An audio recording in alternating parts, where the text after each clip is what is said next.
Iran యుద్ధంతో అమెరికాకు ఆర్థికంగా భారీ నష్టం చేకూరుతోందా? ఇప్పటికే 850 తొమహాక్ క్షిపణులు ప్రయోగించారు.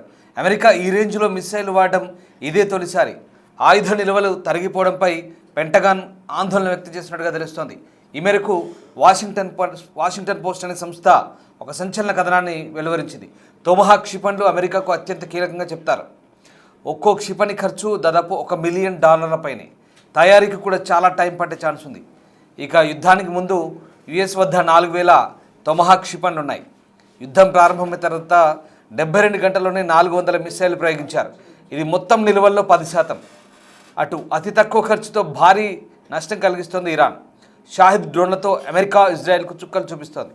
వీటిని కూల్చేందుకు ఖరీదైన క్షిపణుల్ని 2 దేశాలు ప్రయోగిస్తున్నాయి. దీంతో అమెరికాకు ప్రస్తుతం ఆయుధ నిల్వలకు సంబంధించి ఇప్పటికే భారీగా ఆందోళన వ్యక్తమవుతుందంటూ పెంటగాన్ వర్గాల నుంచి వస్తున్నటువంటి లీకుల ఆధారంగా కొన్ని అంతర్జాతీయ వార్తా సంస్థలు కథనాలు ప్రచురిస్తున్న వేళ ఇప్పుడు భారీగా ఆర్థిక భారం కూడా అవుతున్నట్టుగా తెలుస్తోంది.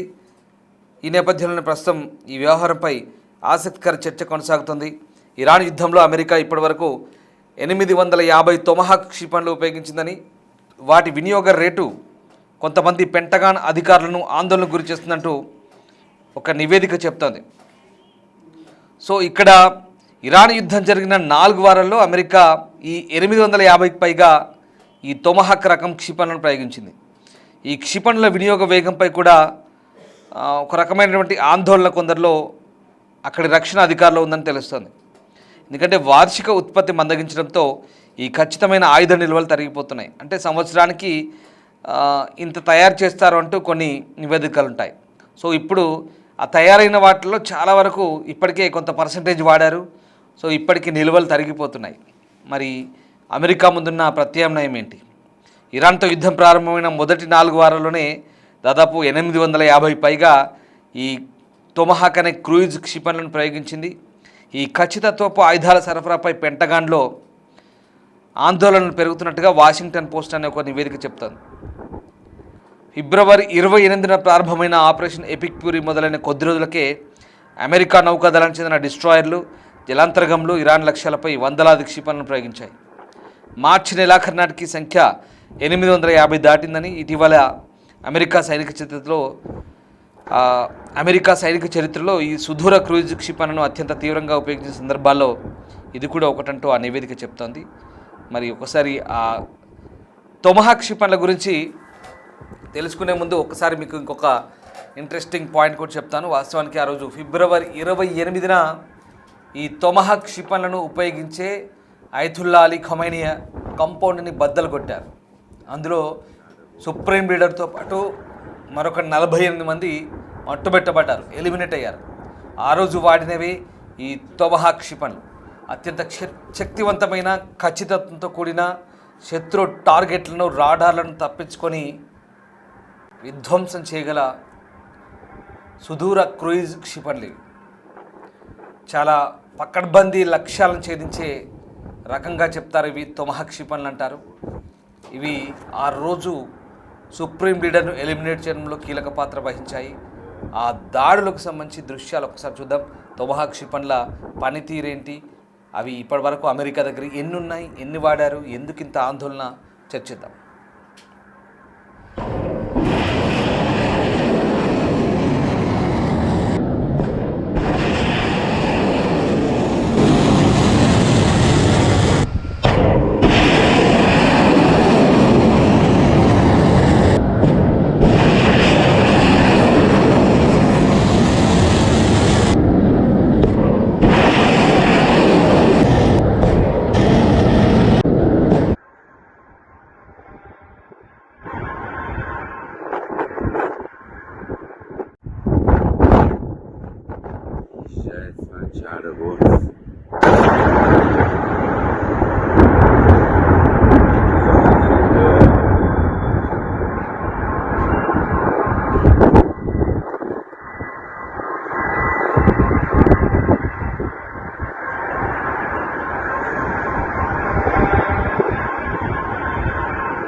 రైట్. ఇక ఇరాన్తో యుద్ధం ప్రారంభమైన మొదటి 4 వారాల్లోనే భారీగా ఇవి ఉపయోగించినట్టుగా చెప్తున్నారు. సో రకంగా అమెరికా ఖచ్చితమైన ఆయుధాలను ధ్వంసం చేస్తున్న తీరు కొంతమంది పెంటగాన్ అధికారులకు ఆందోళన గురి చేస్తుంది. ఇవి ఎలా అందుబాటులోకి తీసుకురావాలని దానిపై అంతర్గత చర్చలకు కూడా దారితీస్తున్న పరిస్థితి. అసలు ఈ తోమహాక్లు అనేటివి పైలట్లకు కానీ విమానాలకు కానీ ప్రమాదం కలగకుండా సుదీర్ఘ లక్ష్యాలను ఛేదిస్తాయి. కానీ ఈ సంక్లిష్టమైన ఆయుధాలు చాలా ఖరీదైనవి. వాటిని త్వరగా భర్తీ చేయడం అయితే సాధ్యం కాదు, అంటే తయారు చేయడం. అంతర్గత చర్చల గురించి తెలిసిన అధికారులు ప్రస్తుతం ఖర్చుల రేటు ఆందోళనకరంగా ఉందని చెప్తున్నట్టుగా ఆ నివేదిక చెప్తుంది. ఇక వాషింగ్టన్ పోస్ట్. సో ఇక్కడ అవి ఎంత వేగంగా తరిగిపోతున్నాయంటే ఏళ్ల తరబడి పోగు చేసిన నిల్వలు వారాల్లోనే కరిగిపోవచ్చు. ఎందుకంటే ఈ సంఘర్షణ తీవ్రతరం కావడానికి ముందు అమెరికా వద్ద సుమారు 4,000 నుంచి 4,150 తోమహాక్ క్షిపణులు ఉండేవని స్వతంత్ర రక్షణ అంచనాలున్నాయి. కానీ యుద్ధం ప్రారంభమైన మొదటి 72 గంటల్లోనే సుమారు 400 క్షిపణులను ప్రయోగించారు. ఇది మొత్తం నిల్వల దాదాపు 10%. సో ఇక్కడ నివేదికల ప్రకారం ఒక్క తోమహాక్ క్షిపణి ఖరీదు $1 మిలియన్ అంట. ఇది చాలా ఎక్కువ. సో తోమహాక్ క్షిపణి తయారుదారైనటువంటి రేథియాన్ చారిత్రాత్మకంగా ఈ క్షిపణులను సంవత్సరానికి 90 అనేటువంటి ఒక కట్ ఆఫ్ పెట్టుకొని 90 అనే సాపేక్షిక తక్కువ రేట్లో ఉత్పత్తి చేస్తూ వస్తుంది. సో సంవత్సరానికి ఒక 90 తయారు చేస్తున్నట్టుగా చెప్తున్నారు. సో ఇప్పటికైతే ఈ ఉత్పత్తిని ఇప్పుడు సంవత్సరానికి సుమారు 1000కి పెంచుతున్నారు. కానీ యుద్ధకాలపు డిమాండ్ తీర్చడానికి దీన్ని విస్తరించడానికి ఇంకా సంవత్సరాలు పట్టవచ్చు. మరేంది పరిస్థితి? ఇప్పుడు ఈ తోమహాక్లను విరివిగా వాడటం అమెరికాకున్న అవకాశాలను అయితే కొంచెం పరిమితం చేసే అవకాశం ఉంది. ఎందుకంటే ఈ సంఘర్షణ ప్రారంభ దశలో అత్యంత విలువైన లక్ష్యాలను ఛేదించడానికి వీటిని రూపొందించారు. వాటిపై ఎక్కువగా ఆధారపడడం భవిష్యత్తులో వాటి అవకాశాలను పరిమితం చేయొచ్చు. దీనివల్ల సైన్యం తమ వ్యూహాలను మార్చుకోవడం లేదా తక్కువ ఖచ్చితమైన ఆల్టర్నేటివ్స్ను ఉపయోగించడం అనేది చేయాల్సి ఉంటుంది. సో పశ్చిమాసియాలో ఇరాన్, ఇజ్రాయెల్, అమెరికా, గల్ఫ్ దేశాలు, అలాగే హిజ్బుల్లా, హమాస్, హౌతీలు, ఇస్లామిక్ స్టేట్ వంటి ప్రభుత్వేతర శక్తులతో ముడిపడి ఉన్నటువంటి సంఘర్షణకు సంబంధించినటువంటి అంశాల గురించి ప్రస్తుతం మనం మాట్లాడుతున్నప్పుడు ఇక్కడ ఎవరెవరు ఎంత ఖర్చు పెడుతున్నారు, అసలు ఏంటి, ఏం జరుగుతుందని ఒక్కసారి మనం అంచనా వేసుకుంటే కనుక ఇప్పుడు ఈ అంశాలన్నీ బయటపడుతున్నాయి. ఇప్పటికే ఇరాన్తో యుద్ధానికి లక్షల కోట్లు కావాలంటూ చెప్తున్న పరిస్థితి కనబడుతుంది. సుమారు ప్రస్తుతం ఉన్న పరిస్థితిలో కొన్ని ఉదాహరణలు చెప్తాను మీకు. యుద్ధం ప్రారంభమైన మొదటి కొన్ని గంటల్లోనే ఇక్కడ మనకు అంటే జస్ట్ 48 అవర్స్లోనే అమెరికా ఇరాన్పై యుద్ధం చేసినప్పుడు ఒక 50,000 కోట్లకు పైగానే మొదటి 48 అవర్స్లో ఖర్చు పెట్టారు. సో అంటే 2 రోజుల్లోనే 50,000 కోట్లకు పైగా ఖర్చు అయింది అమెరికన్స్కి. ఫర్ ఎగ్జాంపుల్ ఇండియా పాకిస్తాన్ యుద్ధం చేసుకుంటే కనుక పర్ డే, నిపుణులు చెప్తుంది, మా సొంత అభిప్రాయాలు కావు, పర్ డే 1,500 కోట్ల నుంచి 5,000 కోట్ల వరకు కూడా కావచ్చు ఇప్పుడున్న పరిస్థితిలో. అంటే ఇక్కడ మనం ఎందుకు ఇంత ఖర్చు 100 కోట్లు ఎందుకు అవుతాయండి, భలే మాట్లాడతారు మీరు అనుకోవచ్చు. కానీ ఇది కుదరదు. ఎందుకంటే మనకు ప్రధానంగా ఇక్కడ కావాల్సిన ఏంటి, ఆయుధాల ఖర్చు. మిస్సైళ్ళు ఉంటాయి, డ్రోన్లు ఉంటాయి, మందుగుండు సామాగ్రి ఉంటుంది. ఈ మిస్సైల్స్లో అనేక రకాలు ఉంటాయి. టార్గెట్ని ఛేదించడానికి రకరకాల సిరీస్లు ఉంటాయి మిస్సైల్స్లో. సపోజ్ మన దగ్గర తీసుకోండి, బ్రహ్మోస్ కావచ్చు, అగ్ని కావచ్చు, ఇట్లాంటి క్షిపణులు చాలా ఉంటాయి. ఇట్లా ఇప్పుడు అమెరికా దగ్గర తోమహాక్ గురించి ఎట్లా మీకు చెప్తున్నానో అట్లా ఇరాన్ దగ్గర ఫతా ఉంది, ఖుర్రం షేర్ ఉంది, షాహిద్ డ్రోన్స్ ఉన్నాయి. షాహిద్ డ్రోన్స్లో 136 షాహిద్ అనేది ఇప్పుడు దుమ్ము రేపుతోంది. అంటే దుమ్ము రేపడం అంటే దాని అర్థం మిగతా వాళ్ళని టార్గెట్ చేస్తూ అది తక్కువ ఖర్చుతో కూడుకుంది. దాంతోపాటు ఇప్పుడున్న పరిస్థితుల్లో అవి ఆ టార్గెట్ని లక్ష్యాలను ఛేదిస్తోంది. ఎక్కడికక్కడ ఇంటర్సెప్ట్ చేస్తున్నారనుకోండి, అది వేరే విషయము. కానీ అంత నష్టం జరిగినా నాయకత్వం లేకున్నా పోరాడుతుందంటే దానికి దీని అర్థం, నేను చెప్పేదానికి అలా అర్థం వచ్చేలా మాట్లాడుతున్నాను. సరే, ఇప్పుడు ఇది ఇక్కడ ఆయుధ నిల్వలు కావాలి, మందుగుండు సామాగ్రి కావాలి, ఆర్టిలరీ, ఇవంతా కూడా విపరీతమైన ఖర్చు ఉంటుంది. దాంతోపాటు ఈ యుద్ధాలు జరిగితే ఏమవుతుంది, ఆర్థిక మాంద్యం, స్టాక్ మార్కెట్లు పడిపోతాయి, ధరలు పెరుగుతాయి, ద్రవ్యోల్బణం పెరుగుతుంది, రకరకాల ఖర్చు. ఇప్పుడు వెస్ట్ ఏషియా వార్ అనుకోండి, మనకు ముఖ్యంగా హర్మూజ్ను అప్పుడు ఎప్పుడైతే ఇరాన్ బ్లాక్ చేసిందో దాని నుంచి చమురు ధరలు, ఇవన్నీ మీకు తెలిసింది, కొత్తగా చెప్పడానికి ఏం లేదు. గ్యాస్ ప్రాబ్లము, చమురు ప్రాబ్లము, ధరలు పెరుగుతున్నాయి. మనకు అక్కడ నుంచి రావాల్సిన కొన్ని పప్పు దినుసులే కావచ్చు, మనం చేసే ఎక్స్పోర్ట్స్ ఇవన్నీ కూడా చాలా ప్రాబ్లం అవుతుంది. ఈ జల రవాణా మార్గం ఇబ్బంది అవుతుంది. కాబట్టి ఇక్కడ ద్రవ్యోల్బణం పెరగవచ్చు. ఇప్పటికే చాలా దేశాలు, దక్షిణాసియా దేశాలు ఇబ్బంది పడుతున్నాయి, పశ్చిమ దేశాలు కూడా ఇబ్బంది పడుతున్నాయి. ఇదొక అంశం అయితే, తర్వాత ఇప్పుడు ప్రభుత్వానికి మరి దీనికి పెట్టకుండా ఏం చేయొచ్చు? విద్యకు పెట్టొచ్చు, వైద్యకు పెట్టొచ్చు, రకరకాల ఖర్చులకు వాడచ్చు యుద్ధాన్ని పెట్టకుండా. కానీ బడ్జెట్ అంతా రక్షణ రంగాన్ని పెడుతున్నారు, 1000 కోట్లు. ఇగో ఇది పరిస్థితి. యుద్ధం జరిగితే ఇక్కడ ఇన్ని రకాలుగా ఉంటుంది, అన్ని విధాల యుద్ధం జరిగితే ఆర్థిక నష్టం, ఆర్థిక మాంద్యాలు లాంటి పరిస్థితులు. లేదా మళ్ళీ ఇంకోటి గుర్తుపెట్టుకొని, యుద్ధం సరే చేస్తున్నారు పగ తీర్చుకోవడానికో, లేదా వాళ్ళ ప్రతీకారాలకో, లేదా వాళ్ళకు ఉన్నటువంటి లక్ష్యాలు నెరవేర్చుకోవడానికో, ఏదైనా మంచి ఉద్దేశమో చెడు ఉద్దేశమో యుద్ధాలు అయితే చేస్తారు. చేసుకున్న తర్వాత ఒక ఉదాహరణ చెప్తాను మీకు. 2023-24 మధ్యలో ఇజ్రాయెల్ గాజా యుద్ధమైనప్పుడు మధ్యలో లెబనాన్లో హెజ్బుల్లా ఉండే కదా, హెజ్బుల్లాపై దాడి చేసినప్పుడు హెజ్బుల్లా పునర్నిర్మాణానికి, హెజ్బుల్లాని మళ్ళీ లెబనాన్ పునర్నిర్మాణానికి, ఆ లెబనాన్ దేశాన్ని మళ్ళీ నిర్మించాలంటే దాదాపుగా 90,000 కోట్లు ఖర్చు అవుతుందని చెప్పారు. ఎక్కడి నుంచి చేస్తారు ఇంత డబ్బు? ఎన్ని డాలర్లు, ఎన్ని బిలియన్ డాలర్లు ఇస్తే కావాలి ఇదంతా? అది ఇంకా అది అట్లాగే ఉంది. మళ్ళీ ఇప్పుడు ఇక్కడ లెబనాన్, హెజ్బుల్లాను మట్టుబెట్టే పరిస్థితుల్లో ఇప్పుడు దక్షిణ లెబనాన్ అంతా కూడా సర్వనాశనం అవుతుంది ఒక రకంగా. అంటే చూడండి, తీవ్రవాదం లేదా దాని ఆనవాళ్ళు, లేదా ఈ ఏవైతే ఈ విద్వేషాలు, లేదా ఆయా ప్రాంతాల మధ్య ప్రాంతీయ సంఘర్షణలు, లేదా అణ్వాయుధాల తయారీ కావచ్చు, క్షిపణుల తయారీ కావచ్చు, తీవ్రవాద సంస్థలను పెంచి పోషించడం కావచ్చు, ఇవన్నీ ఇక్కడ ప్రధానంగా మనకి ఇక్కడ గల్ఫ్ యుద్ధానికి కారణం ఇదే. మెయిన్గా 3 రీజన్స్ ఉన్నాయి. ఈ 3 రీజన్స్ కనుక మనకి ఎందుకు వచ్చిందంటే, జెనీవా ఒప్పందం యుద్ధానికి ముందు ఫిబ్రవరి 28 ముందు ఆ 2 days బ్యాక్ జెనీవాలో చర్చలకు కూర్చున్నారు. ఏంటి, అప్పటికి మన మోదీ ఇజ్రాయెల్లోనే ఉన్నారు, అది వేరే విషయం అనుకోండి. సో మరి చెప్పింది ఏంటి, మీరు అణ్వాయుధాలు, యురేనియం శుద్ధి ఆపండి, క్షిపణులను తయారు చేయడం ఆపండి, అడ్డగోలుగా క్షిపణులు చేస్తున్నారు అది ఆపండి.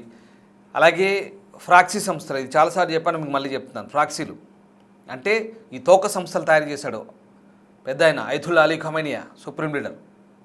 ఎక్కడి నుంచి ఫస్ట్ చెప్తాను. హౌతీలు, యెమెన్లో ఉండే హౌతీలు, అక్కడ జైదీ షియాలు అంటారు. సో ఈయన షియా కాబట్టి ఆయన షియా, జైదీ షియాలను అక్కడ ఉసిగొల్పాడు.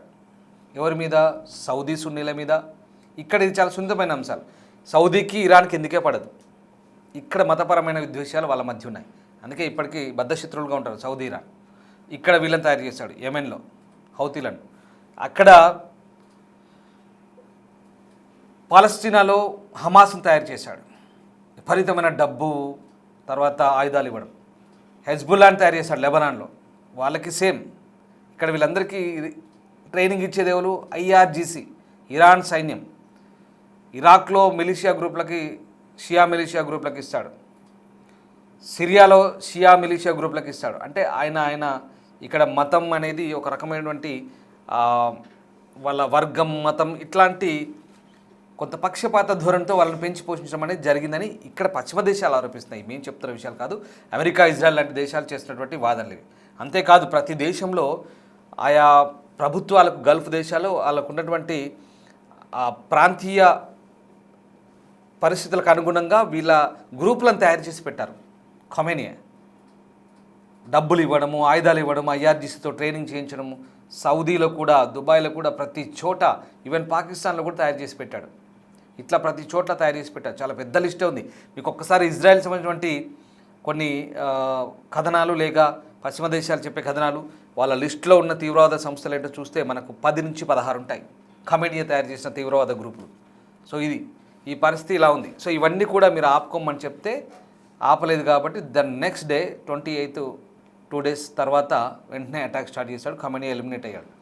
అదంతా ఒక విషయం. మనం ఇక్కడ ఎవరి పక్షాన మాట్లాడడం కాదు, ఉన్న పరిస్థితులను వివరిస్తున్నాం. సో ఇది యుద్ధం ఎందుకు ప్రారంభమైందన్నప్పుడు ఆ నేపథ్యాన్ని మీకు చెప్పే ప్రయత్నం చేస్తున్నాను.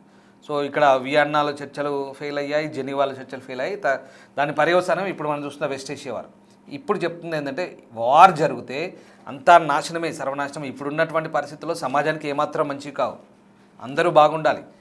ఇక్కడ షియాల, సున్నీల, లేదా యూదుల, పశ్చిమ దేశాల ప్రజల, లేదా ఇంకా ఇక్కడ పార్సీ ముస్లిమ్స్ అనేది మనం పక్కన పెడితే జరుగుతున్న పరిణామాలను పర్యవసానం చూస్తే కనుక అంత ఆర్థిక నష్టం, విధ్వంసం, ప్రాణ నష్టం, అంతకుమించి సరే డబ్బులు పోతే పోయినాయి, కోట్లు పోయినా, బిలియన్ డాలర్లు పోయినా పోతే పోయినాయి. ప్రాణాలు అయితే వస్తాయా? వందలాది ప్రాణాలు. ఇవాళ ఇరాన్లో 3,000 మందికి పైగా చనిపోయారు, లెబనాన్లో 2,000 మంది దాకా చనిపోయారు, ఈవెన్ ఇజ్రాయెల్లో కూడా దాదాపు 25 మందికి పైగా చనిపోయారు. ఇప్పటికే అమెరికన్స్ కూడా 10 మందికి పైగా చనిపోయినట్టుగా వార్తలు వస్తున్నాయి. ఇంకా వేరే వేరే దేశాల పౌరులు గల్ఫ్ దేశాలు జరిపిన దాడుల్లో చాలామంది చనిపోతున్నారు. అందులో మన భారతీయులు కూడా ఇప్పటి వరకు 6 చనిపోయారు. ఒక ఆయన గల్లంతయ్యాడు ఈ యుద్ధంలో. పాకిస్తానీయుడు చనిపోయాడు, బహ్రెయిన్ వాళ్ళు చనిపోయారు, కువైట్ వాళ్ళు చనిపోయారు. చాలా ఉన్నాయి. ఇట్లా యుద్ధంలో ప్రాణ నష్టం, ఆస్తి నష్టం, ఆర్థిక మాంద్యం, ధరల పెరుగుదల, ద్రవ్యోల్బణం, ఒకటి కాదు రెండు కాదు. యుద్ధం అంటేనే విధ్వంసం, యుద్ధం అంటేనే ఇప్పుడున్నటువంటి పరిస్థితుల్లో వాణిజ్య పతనం. ఇది ఒక రకంగా సరఫరా గొలుసులో అంతరాయం. అన్ని రకాలుగా యుద్ధం అనేది ప్రస్తుతం ఉన్నటువంటి ఆస్తుల విధ్వంసం. ఇక ఇదంతా పునర్నిర్మాణానికి వందల లక్షల కోట్లు కావాలి. సమకాలీన పరిస్థితుల్లో యుద్ధం అంటే విధ్వంసం, యుద్ధం అంటే ఎందుకు అక్కడికి రాని ఒక అనవసర రాద్ధాంతం. సో యుద్ధం వద్దు, శాంతి ముద్దు. మీరేమనుకుంటున్నారు ఒక్కసారి దయచేసి కామెంట్ చేయండి.